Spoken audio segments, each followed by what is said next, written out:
Hello, our friends, Evolutionary Energy Arts family. Look at Sassy. She's transversing the giant log, which is on a small, you know, I guess you would call it a county road, so to speak, blocking the way. So we just had to stop and go hiking. And, here we are again in the area of the folk monster, the famous Bigfoot sighting, or a series of sightings, and we saw absolutely nothing today. It was actually barren of even any deer tracks or anything. So nothing besides these two goofballs.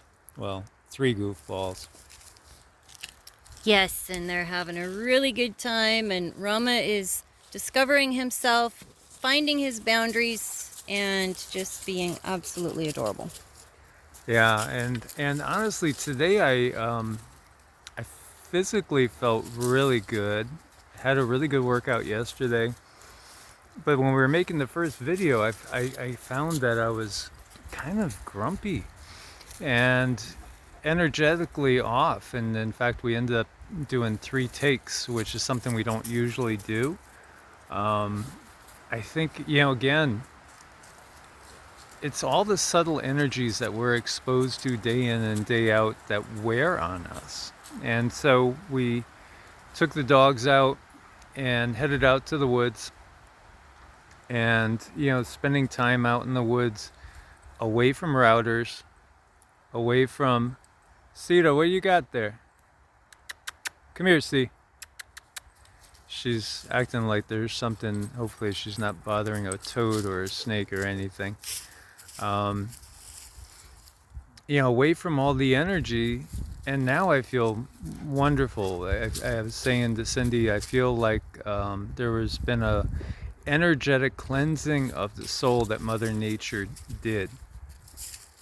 And that's a given. Whenever you get out into nature around the trees, you're pulling yourself into balance. You're giving yourself that rest, that energetic rest that you need. And who doesn't like a really good nap? It's like taking your energy body out and putting it, in a much kinder state instead of it being so chaotic from the cell phones, from the routers, from the TV, from you name it. Everything that touches our energy body is going to bring some type of disruption, because that's what we're made to do. We're supposed to translate all of these energies. And if it's chaotic, well, that's how you're going to feel. Absolutely. And this black butterfly, or there's more than one, they keep crossing our path and following us. And I was wondering what the symbolism of a black butterfly would be. I haven't looked it up yet. But again, butterfly, a lot of times that's rebirth, right? Because they go from the moth into the butterfly, or I mean, it should say from the larval stage, the worm stage, into the beautiful butterfly. Rebirth is something that nature will give us. And, that's what I felt like I really wanted to get across. We had a lot of good times in the desert and a lot of amazing stargazing and ET gazing, UFO gazing, UAP gazing.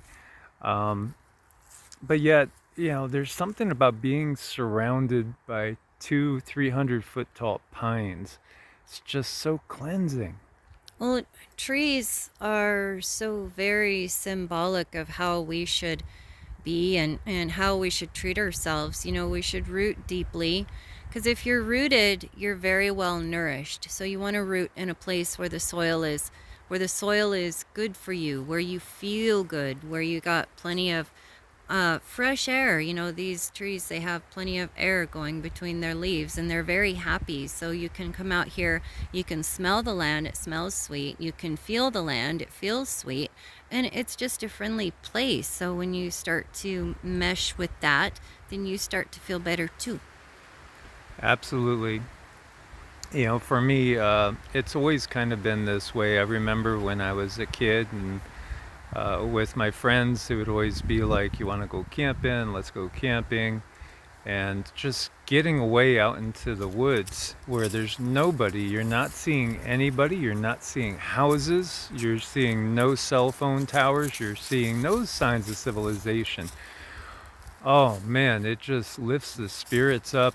It feels so wonderful and so cleansing and purifying.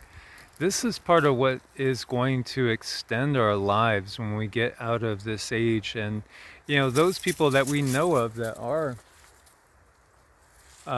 basically already homesteading. Hi, Michelle. Hi, Nicole. Hey guys. And, hey, Marshall and Shannon. Shannon and, all of our friends and family that are doing this on their own and are self-sufficient for the most part.